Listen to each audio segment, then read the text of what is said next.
Preparação ao matrimônio. E para que haja matrimônio, um dos itens ou pré-requisitos é o amor verdadeiro. Dizer que fala-se muito de amor, mas na realidade ama-se pouco. O amor é o alicerce da vida, especialmente da vida matrimonial. Sem amor, o matrimônio desfaz-se. O matrimônio exige um amor total e único entre o homem e a mulher, que escolherem viver unidos durante toda a vida, diante de Deus, da Igreja e da sociedade.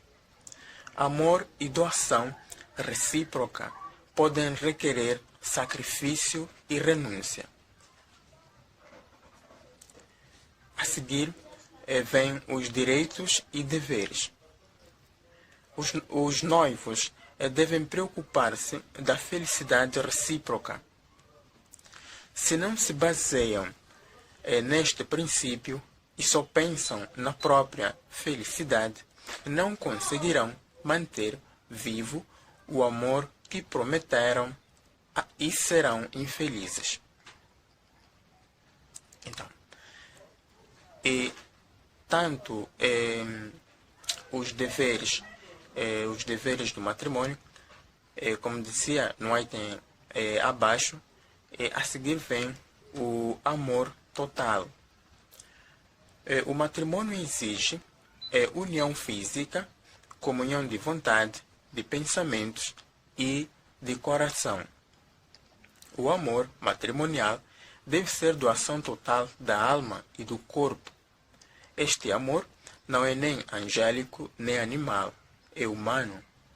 A mulher deve compreender o homem e ajudá-lo através da ternura e da relação íntima a alcançar a união espiritual do coração.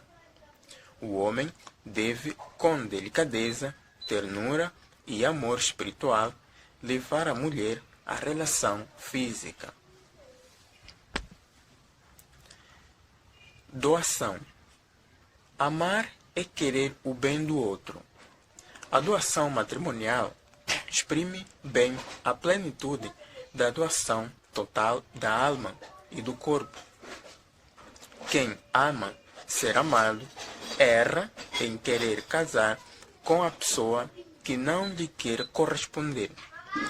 Jamais terá felicidade, porque sentindo a frieza do outro, acabará por perder-lhe o amor, tornando a vida um inferno. O amor alimenta-se com o diálogo e a conversação sincera, afetuosa e aberta. As pessoas que se amam devem saber falar não só com as palavras, mas também com o olhar, o silêncio e a ternura. Isto não só durante o namoro, mas durante a vida toda. Nem sempre este diálogo será fácil, mas sempre dará os seus frutos de alegria, de paz e de felicidade. Um casal que não sabe falar é um casal infeliz. O casal que sabe falar encontrará no diálogo a força e a capacidade de transformar o seu casamento numa fonte de alegria, de amor perene que nenhuma tristeza poderá apagar. A escolha. As meninas encontram mais dificuldades do que os rapazes na escolha do noivo. Erra quem aceita a primeira oferta por medo de ficar solteira, como erra quem nega a todos o próprio amor na espera de encontrar gente grande ou um homem ideal. Sentimento e diálogo. A primeira chama de amor pode surgir por simpatia, emoção sentimental, reflexão. O ideal seria que existissem todos estes elementos, Na escolha e na aceitação do outro, não basta pensar na beleza, na simpatia, na riqueza, mas é preciso sentir-se bem perto da pessoa amada e sofrer com sua ausência. A conquista total da pessoa amada não deve limitar-se ao tempo de namoro, mas continuar durante toda a vida. O homem deve procurar despertar o amor na mulher e a mulher no homem. Despertam o amor, a ternura, a conversação sincera, alimentada de humorismo e coisas que fazem rir. As pequenas surpresas, um presente, uma ceia festiva, um passeio. O matrimônio é uma coisa séria, mas alimentada e mantida viva por pequenas coisas. O caráter. Não existe uma regra fixa. Existem matrimônios felizes entre pessoas com mesmo caráter, outros igualmente felizes com um caráter oposto. O importante é conhecer o efeito, o feitio, da pessoa escolhida e ver se será possível viver em harmonia, sendo, porém, que haverá sempre surpresas no dia a dia. Quem casa deve preparar-se a compreender o outro, não pretender que seja feito à nossa imagem, não ter como medida do comportamento só o da família de origem. Estes, entre outros aspectos, devem ser observados. A saúde. A saúde é necessária para casar. O matrimônio exige força e trabalho. Um homem fraco e doentio não tornará feliz a sua esposa, nem suportará o peso da família. Uma mulher que não tenha saúde não conseguirá ser mãe e esposa feliz. A beleza. Um provérbio macua diz: a beleza não se come. Quer a beleza feminina, quer a masculina, passam como a beleza de uma flor. É ridículo querer, a todo custo, conquistar a pessoa mais bela que se conhece. A beleza da alma, a vida honesta, o amor ao trabalho são qualidades muito mais desejáveis. Quem sabe de não ser bela não deve afligir-se, mas procurar com serenidade melhorar o seu aspecto e cultivar a beleza interior do espírito que dá brilho ao rosto. Esta beleza vai além da beleza física e os homens sabem escolher. Instrução e idade. É bom que um casal tenha mais ou menos a mesma idade e a mesma instrução. Também, no campo ideológico e religioso, precisa uma certa afinidade. Os desníveis que podem vir em seguida, o marido torna-se diretor, a mulher chefe. Não devem dividir o casal. Os dois devem assumir a nova situação e acompanhá-la. Bom, a partir de já, passo para a segunda fase deste todo, que é o matrimônio. Começando a falar agora do noivado. Então, o noivado. O noivado é o tempo em que os noivos procuram conhecer-se para ver se são feitos um para o outro. Os noivos devem saber falar e ouvir. Falar entre si, ouvir-se e ouvir os conselhos dos que podem dar um juízo certo. O tempo do namoro deve preparar a aceitação do outro como é e não como foi sonhado. Durante o noivado, são proibidas e absolutamente desaconselhadas as relações pré-matrimoniais. Esta regra deve ser bem respeitada para o bem dos dois. A mulher deve exigir respeito e o homem deve respeitar a mulher.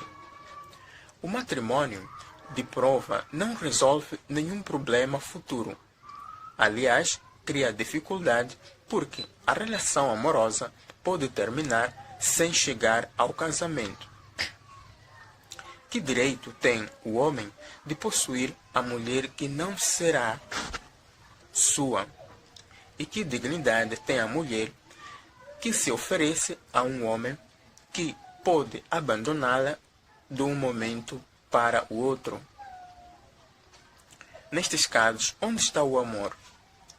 Sem amor total, não é lícita nenhuma relação matrimonial. A seguir, matrimônio, psicologia do matrimônio. O matrimônio tem uma influência grande sobre o comportamento humano da mulher e do homem. Nas pessoas equilibradas, o matrimônio desempenha um papel positivo e leva os esposos a uma plenitude de vida e a uma maturidade não indiferente. Por aqueles que têm um comportamento psicológico débil, o matrimônio pode tornar a vida difícil e dura para os dois. A monotonia. Um dos perigos do matrimônio é a monotonia.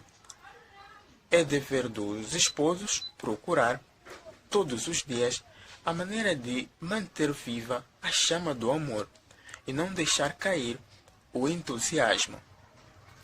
A vida a dois deve ser constantemente renovada, quer nas relações familiares, quer nas íntimas. Cada um deve ter sempre uma novidade para oferecer. A mulher deve fazer um esforço para encontrar uma maneira nova para atrair o marido, e o homem deve encontrar novos recursos para conquistar a esposa. A experiência diz que se dois esposos se amam e se procuram sinceramente, aumenta com o passar dos dias e dos anos a intensidade do amor, mesmo nas relações sexuais.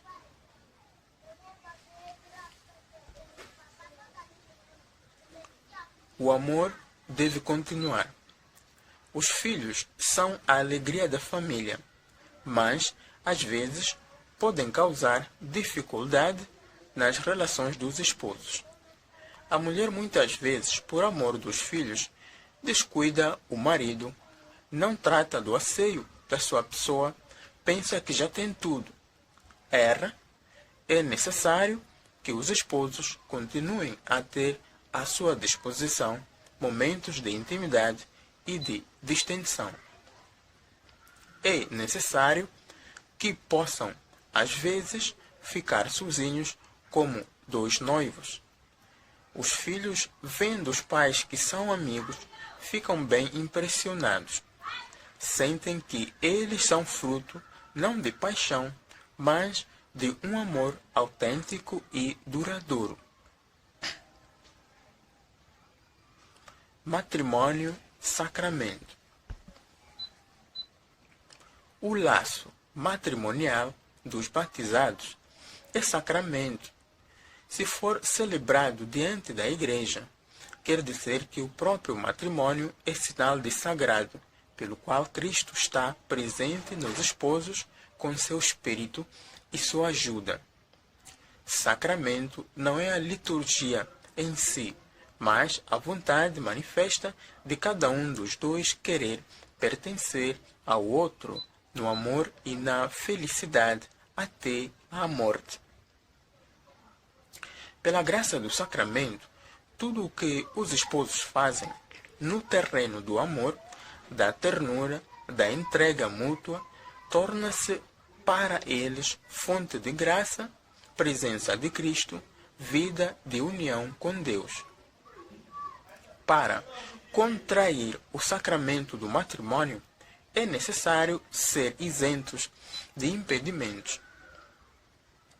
São impedimentos: laço matrimonial já existente, idade inferior aos 18 anos, defeitos físicos que possam impedir a consumação do matrimônio, imposição de casar à força a pessoa não amada. O matrimônio antes dos 18 anos é considerado prematuro também pela lei civil e sujeito a castigo. Conselhos: para evitar surpresas, depois do casamento, os dois noivos devem ir ao médico para a consulta pré-matrimonial. O médico irá dizer se são fisicamente aptos para o matrimônio.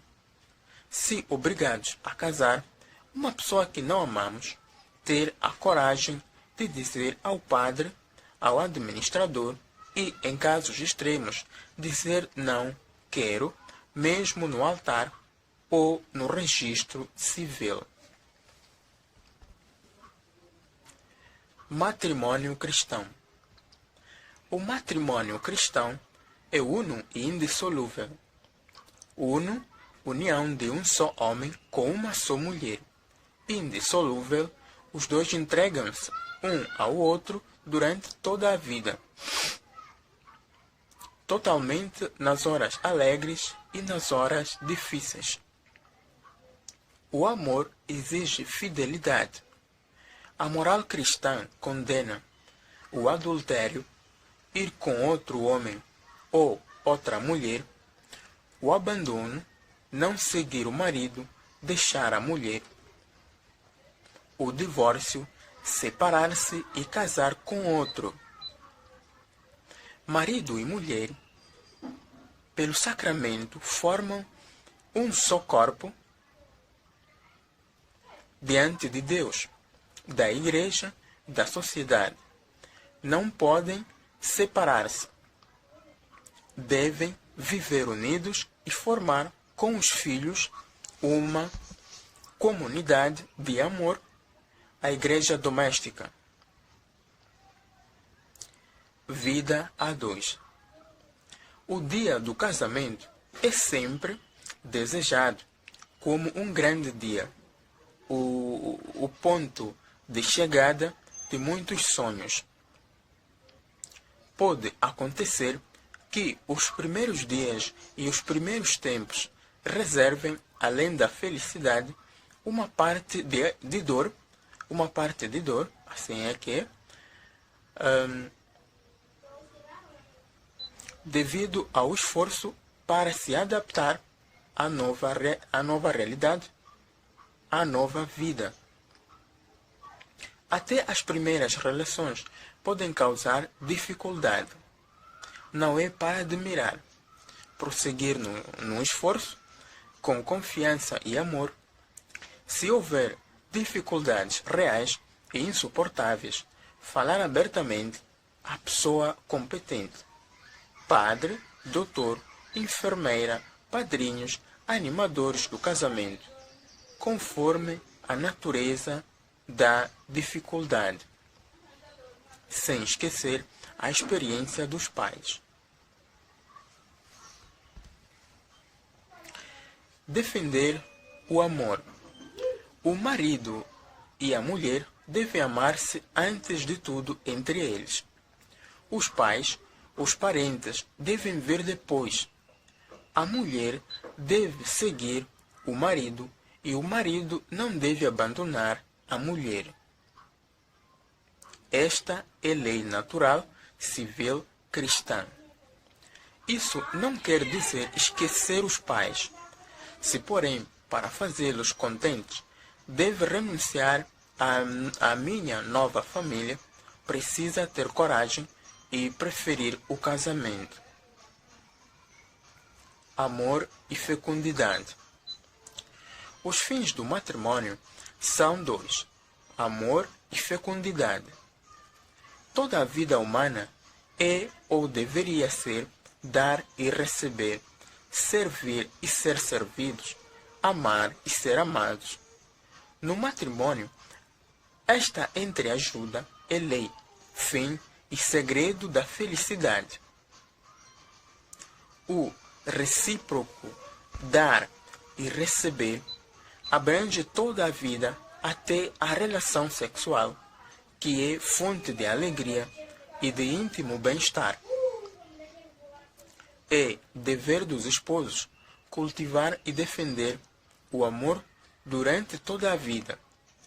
Se lembre, é o homem que deve sempre preocupar-se de conquistar sua mulher e tê-la consigo. Ela não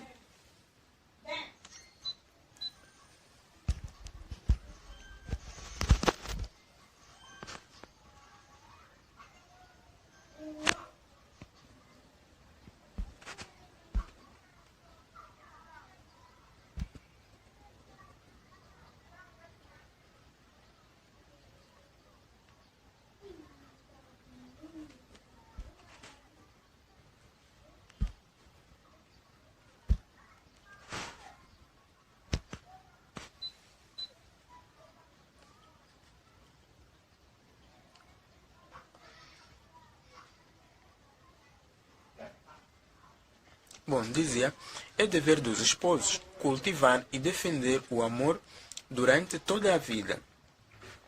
Se lembre, é o homem que deve sempre preocupar-se de conquistar sua mulher e tê-la consigo. Ela não deve ter motivos de desejar outro homem, porque o seu é delicado, trabalhador, fiel e lembra-se dela com alguns presentes e surpresas agradáveis. A mulher não esqueça de ter cuidado do asseio. A mulher não esqueça de ter cuidado do seu aspecto exterior, cuidar do asseio do seu corpo. Se lembre que não é só mãe, mas também esposa e, como tal, deve desenvolver as suas dotes femininas para manter a atração do marido. Nunca deve estar longe dele se não quer perder o marido e o pai dos seus filhos. Fecundidade. A relação matrimonial é fecunda porque dela nasce uma nova vida. Os filhos. Os pais são cooperadores. Dizia, a relação matrimonial é fecunda porque dela nasce uma nova vida. Os filhos. Os pais não são cooperadores com Deus na criação de outros homens.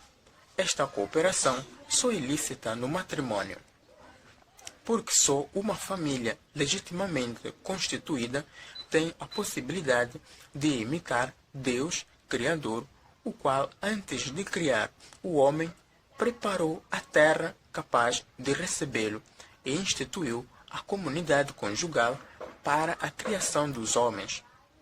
Fora do matrimônio, não pode haver paternidade e maternidade responsável. Não é possível ser pais autênticos fora do matrimônio, porque não é possível dar aos filhos todo o amor, a ajuda e a educação que podem dar os pais que vivem unidos por um vínculo abençoado por Deus. A tradição africana aprecia muito a fecundidade. Todo filho é bem aceite e é considerado um bem para toda a grande família. Às vezes, porém, o preço vai além do seu valor. De fato, muitas vezes é aprovada e favorecida a maternidade também fora do casamento, e não se consideram as condições essenciais para uma maternidade humana, como idade, matrimônio, legitimidade. Pelo contrário, é desprezada a mulher que não tem filhos, muitas vezes por causa do marido, sendo facilmente caluniada e abandonada. Um tal procedimento não é justo porque esquece o duplo fim do matrimônio, que pode resumir-se no dar e receber, servir e ser servido, amar e ser amado, e ninguém pode ter dúvida que também um casal sem filhos pode realizar plenamente este ideal. Um casal sem filhos poderá procurar a sua fecundidade no serviço à comunidade, ensinar, catequese, costura, ajudar na capela, visitar os doentes, adotar um órfão, no serviço social e nas tarefas de promoção da mulher na profissão. Quantos filhos? Bom, quantos filhos deve ter um casal? Não há nenhuma lei que diga quantos. Depende da capacidade de amor e de doação de cada família. A moral católica exige que o ato matrimonial seja sempre aberto à vida. Proíbe na maneira mais absoluta o aborto, que considera um crime, porque dá a morte a um ser que tem direito à vida. A tradição africana não sempre considera o aborto um crime, e as mulheres tomam, sem muito remorso, os remédios para abortar. Esta tradição é contrária não só à lei de Deus revelada, mas também à lei natural, porque ninguém tem o direito de matar um outro homem. E a criança no útero da mãe é uma pessoa viva. Quem mataria com uma faca o seu filho? O cristão não só não deve abortar, mas nem cooperar, nem aconselhar, e até deve dissuadir as pessoas que o querem fazer.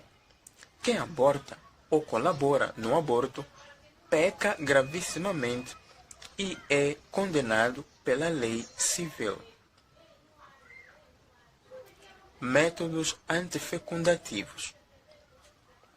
Como já dissemos, a moral católica proíbe os métodos antifecundativos, que tornam o ato sexual estéril e viciado.